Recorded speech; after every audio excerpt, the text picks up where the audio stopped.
you're all crazy. And they go, oh, welcome to San Antonio. And I got asked where everybody's from. Where are you from? Well, I'm from San Antonio, born and raised. I've been doing this for a couple of years. I would like to start by laying down a couple of rules. Rule number one is about your butts. Your butts stay in your seats. Probably not going to be a big issue because we're all just all cuddling. But also don't try to reach out and touch the bridges. So some of the bridges are like really low, and there's some weird desire to touch all the low bridges, but just avoid that.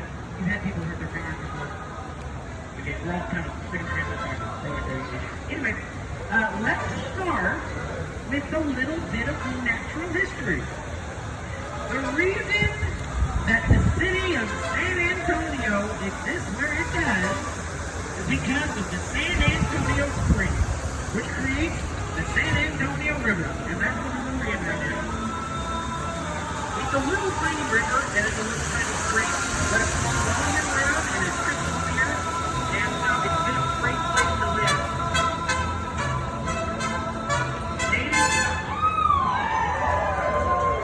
Native people have been living on this river for about 5,000 years. The river itself started flowing back to the last ice age. It goes all the way down to Mexico. But it's the people that live here for a long time. Because it's originally in the 1600s, there was a group called the Payaya. Now, today, obviously, I think if you know history, most of the native people of the United States were gone. And that's mostly into smallpox. Unfortunately, the Europeans have much more interaction with animals. They had livestock and stuff, and native people did not have it. So the Europeans have been building up diseases that they got from the animals and building up immunities because they needed for thousands of years. And they showed up here to people who did not have those kind of resistances. And so probably 90 to 95% of the indigenous population are gone today. And it's really sad. We don't know a lot of people, a lot of the indigenous people we don't know anything about. However, the Payayas, or again, are gone today, we do get to know a little bit about them because they had a lot of interaction with the missionaries.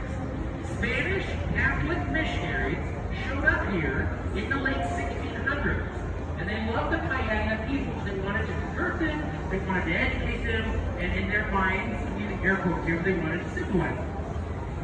So they built missions for the Payaya people. So there are 5 missions in San Antonio. The Alamo, you all know about the Alamo, right? That's the most famous one. It's right over here.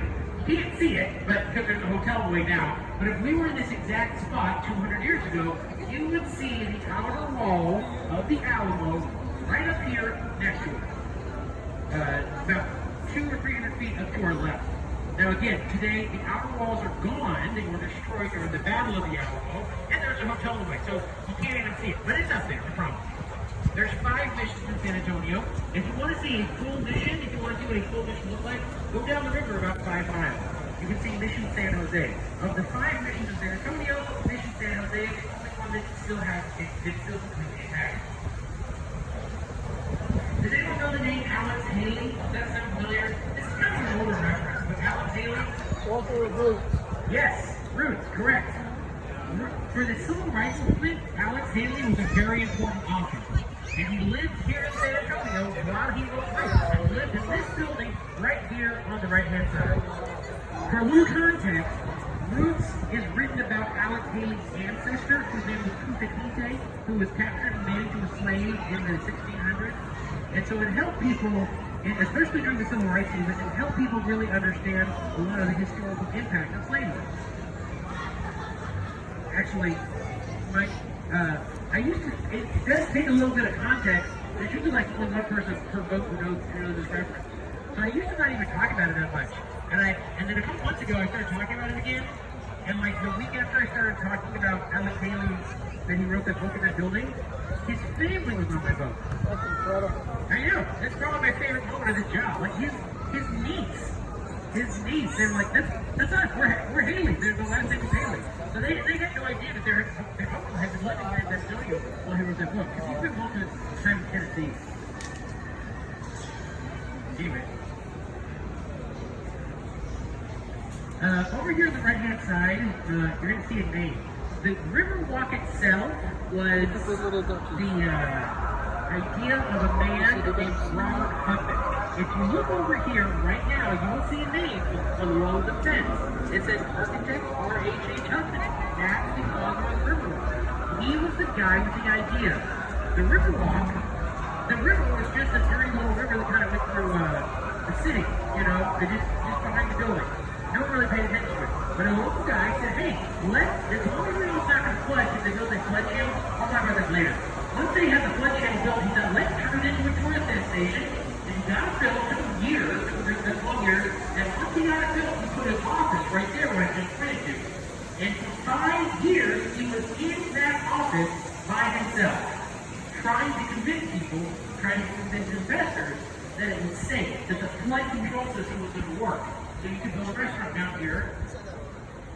But basically, investors waited. They needed to see a flood in action. Investors needed to see the flood system work before they would build anything. So there's a flood in 45. So in 1946, that's when the first restaurant opened. And this is that restaurant right here on the right-hand side. This is the most iconic restaurant on the Riverwalk. If you go look at postcards, or go look at a commercial to visit San Antonio, or any kind of advertisement to visit San Antonio, you're probably going to be looking at a picture of this. This is the most iconic restaurant. It's a lot of fun to show you, but it is full of people. I like to go, and this is where the Riverwalk was born, the Caserio! And then everybody cheers for no reason. That's as funny as you get. I get the people at the tables to wave, but whatever. It's closed tonight. Now this part of the river is man-made. So the Riverwalk was not successful it lost money for the city for like 20 years. It was only, by the way, in the early days of the Riverwalk, we tried to travel at the Caserio. So that's what we do. Like local people would come down here, they would have dinner at the Caserio, they would paddle boating and travel around the river. And that's what it was supposed to be as a tourist attraction, but tourists didn't know about it. You know, San Antonio marketing was very ineffective. But that changed in the 60s. San Antonio was invited to host a World Fair, which was a really big deal. A World Fair was like the Olympics. Like the Olympics for cities. Now, World Fairs aren't super popular anymore, but they used to be. A World Fair meant that millions of people would be coming to your city for about 6 months. San Antonio was very excited and wanted to turn this into it basically rebuilt the entire downtown. Building theaters, museums, and libraries, and hotels, and skyscrapers. And this part of the river, this whole stretch of river. Yeah, you have a question? Did the architect who had the idea of doing it, did he live long enough to see how good it became? Yeah. That's actually a long story. It's kind of fun to tell, but it's a long story. He got kicked out of like the inner circle because there was a lot of political issues about the river. So he kind of got kicked out in a lot of. It's too hard to explain. But essentially, after the Riverwalk became successful, the people who were running the city at the time apologized to him and brought him back. And there were several years where he was kind of like a very important person down here, because this was all his creation. That's great. Yeah, it all resolved well.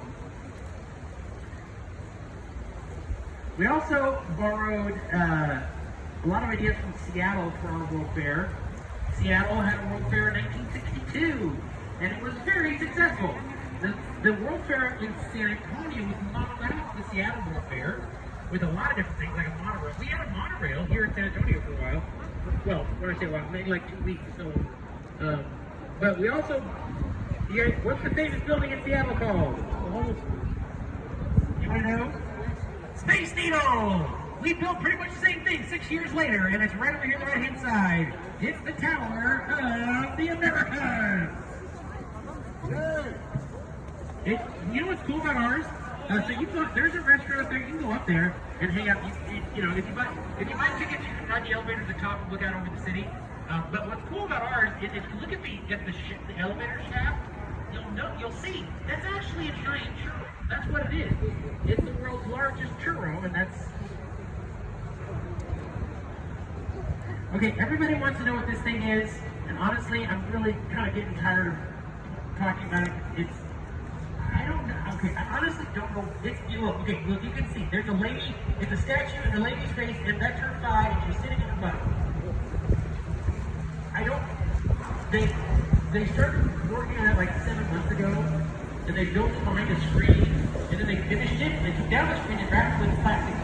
And I guess they're supposed to unveil it at some point, but it's been 2 months now, and that graphic has blown off like 3 times. We've all seen it. I don't know why they're still, like, it's not a secret anymore. And I don't even know if there's an official date when they're supposed to unveil it. Like, I think the author is supposed to come and, like, actually explain what it means. I think it kind of looks like a little, kind of has a Mayan feel to it, just by looking at the face. It kind of looks like Mayan, like how they built Mayan faces in Mayan artwork. So I think it has something to do with that, because I do know the artist is named Petra Reyes, and he's from Mexico City.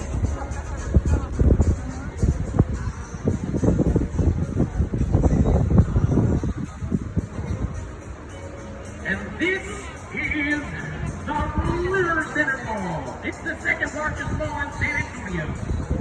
Yeah. I have a long time to talk about this mall. I don't know what to say about it. I bought tickets here once. It was built in 1988. There's 2 movie theaters. And we're gonna have a date here with a restaurant. It was a good date. Not even a good story. I like to do over here. I like to answer commonly asked questions. What kind of questions I get? Well, it's short. First of all, what kind of question is how deep is it? It's 4 feet deep. 4 feet deep. There's definitely a flood channel a little deeper. It's 20 feet deep. I'll show you when we get there. Another question I get is, are there fish in the water? Yes, it's a real river. Not this part. Obviously, this was all built for this part was built in '88, and the other part that we were just in that was built in '68 for the World Fair. So this is all man-made. Once we get back to where the Casarillo is, the colored umbrellas, then we're back into the natural flow of the river. But yeah, any kind of fish that's native to Texas rivers is going to be in these waters. Like we have Texas sunfish, we have alligator bars. You know what alligator bars are? Oh no. Yeah, like imagine if a fish and an alligator fell in love and had a baby. That's an alligator bar. And the native ones in Texas get to be about 6 feet long. Supposedly, they do exist in these waters. I've never seen them, but some of the old timers have. Some of the boat captains here have been doing this for 30 years, and they tell me that they've seen them before. Another common question: how often do people fall in the water? People want to know because this open river next to the walkway. I've only seen it once.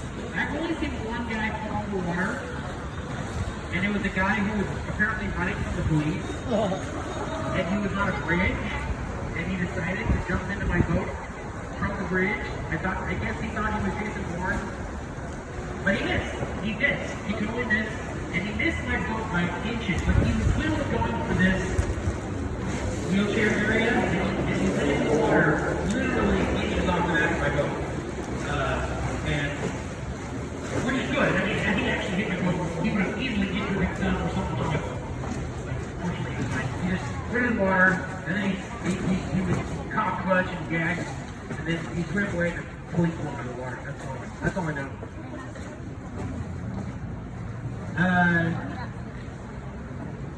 Is there a metal track under the water? No. I don't know why people ask me that. I think people have to think I'm pretending to drive. Okay, let's go back to history. The Payayas called this river Yanaguana, which meant like spiritual waters or peaceful waters or something like that. But the missionaries, the name that we call its name came from the missionaries. They named the river after this guy right here on the right-hand side. That's the Casarillo. That's San Antonio. That is San Antonio de Padua. San Antonio de Padua is the patron saint of lost possessions. That's what Catholics told me. I'm not Catholic. He's also the saint that can help you find a boyfriend and sell your house. And he, in the Catholic Church, there is a day called the Feast of St. Anthony. My understanding is they still celebrate it in Boston. So it's been a Catholic holiday for hundreds of years. And supposedly, the Feast of St. Anthony is the day that the Spanish Catholic missionaries originally found the river. They felt that the river or the spring was a gift from St. Anthony, so they called it the St. Anthony River. In Spanish, that's Rio San Antonio, and that's where the name comes from. Now, that is a kind of a legend, but it sounds good to me, so I believe it. Sorry? What's the building with the flag? Oh, no spoilers, sir. We'll get there in a minute. I need to point out some things over here. There's a cathedral over here on the right. Up there on the other side of the trees, that's the St. Joseph. Let me tell you about the Germans. We had a lot of Germans moving to Texas in the 1800s. German, there wasn't a country called Germany yet. Like, Germany did not exist until the late 1800s. But German people were moving to Texas throughout the 1800s because Texas was relatively peaceful and open. And the Germans would come here and build their own little towns and wanted to have their own spaces. Honestly, the German immigrants really did not like the people here. A lot of that was political. So that's why they built that cathedral in 1868 so they could have their own place to have mass. And that's also, if you look at a map of San Antonio right now, you will see around our city a lot of German towns. They're towns with German names. One of the reasons that the Germans didn't like the people here, and this wasn't just a Texas thing, this is something that you have seen throughout history in other states too, or other German immigrants, was the issue of slavery. German immigrants were generally abolitionists, and a lot of them were very uncomfortable, which is created actually a lot of anti-immigrant sentiments throughout the 1800s, because, you know, if you're a place that thinks slavery is okay, and you have those people moving in that don't like it, you get really, angry about that. And that was going on a little bit here in San Antonio, in Texas. Actually, the truth is about Texas, Texas practiced slavery even after the Civil War was over. This is actually part of the story of Juneteenth. Does everybody know about that? As of last year, I mean, if you're from Texas, you've grown up learning about it, or maybe you've been to the celebration. But if you're not from Texas, it may be new to you. It is, as of last year, it's a federal holiday. And the story is that even after the Civil War ends in April of 1865, but a lot of people in Texas just kept doing it, just kept practicing slavery. So, because Texas is so big, a lot of them just figured they didn't even have to stop, or they didn't even hear about it. Anyway, point is, on 2 months after the Civil War is over, on June 19, 1865, a ship lands in the harbor on the coast of the Gulf Coast in a city called Galveston, which is close to Houston. And it was the second largest city at the time. Well, today it only like 40,000 people. Anyway, point is, the commander, it was a ship full of federal soldiers. The commander was named Gordon Granger. He gets off the ship, he goes right to the courthouse, and he reads the declaration to the state of Texas, saying, basically, going Texas, you gotta follow the law. He spends a whole year with this man, going to every town he could get to, making sure that everybody understood what the law was, and slavery had been abolished. So that's what Juneteenth is celebrating. They're celebrating, it's a celebration of the that first day when Gordon Granger got off the ship and read the declaration to Texas on the steps of the courthouse. And so, anyway, that's not really an official part of the tour. I just think it's interesting. Plus, like last year, it's kind of personal, but last year they voted on it. Like the politicians voted on it, made it a federal holiday, and I watched some of the speeches they gave around the vote, and none of the speeches mentioned Texas, which kind of miffed me. So I started talking about it on tour, because, part of our story. Anyway, this is La Villita. Everybody kind of knows, like, the main reason that Spanish is such a widely spoken language is because for hundreds of years, Spain was sending its people to start little towns all over the New World. Spain wanted to colonize the New World. And so, San Antonio was one of those towns. So the missionaries showed up here in the 1600s. They found the spring. Obviously, like I said, a spring is a great place to start a town. And so the missionaries wrote back to the king, said, hey, there's a spring here. And so the king sent people from the Canary Islands and said, hey, go start a town there. So in 1718, a bunch of families from the Canary Islands founded the town of San Fernando de Bejar right here. That's what La Villita celebrates. The first little place that buildings were built. You see over here on the left, this is our little river theater, but over here on the left, look at either the box office or the backdrop of the stage. You see this Adobe style house, Adobe style architecture.